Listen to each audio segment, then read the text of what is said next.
Welcome to The Last Breakfast. Please enjoy the video. In this video, I will explain how to fix installer exit code 8. This specific code often signals that an installer encountered a problem, typically related to hardware detection or driver compatibility. It's a common message, especially when installing graphics drivers, indicating that the software couldn't find the expected components. Don't worry, we'll walk through several straightforward steps to diagnose and resolve this issue, getting your installation back on track quickly and efficiently. Installer exit code 8 frequently arises when an Intel graphics driver cannot locate compatible hardware. This is common if you have a separate, dedicated graphics card acting as your main display.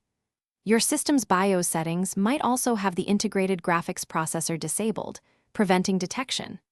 Additionally, outdated or corrupted drivers, or even conflicts between different hardware drivers, can lead to this installation roadblock. Understanding these causes is the first step to finding a solution.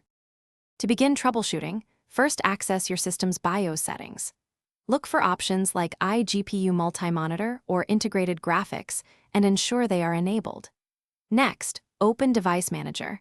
You can scan for hardware changes or manually add legacy hardware if your integrated graphics are not listed.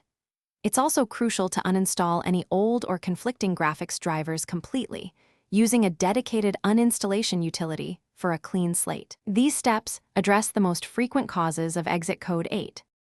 If the issue persists, consider performing a clean boot to identify and eliminate any software conflicts. Always ensure your operating system and all device drivers are completely up to date, as outdated components can cause compatibility problems. Finally, double-check that your system meets all the installer's requirements, including adequate disk space and memory. By systematically addressing these potential issues, you can successfully resolve installer exit code 8 and ensure a smooth installation process. Thanks for watching. If this was helpful, leave a like and consider subscribing. See you next time.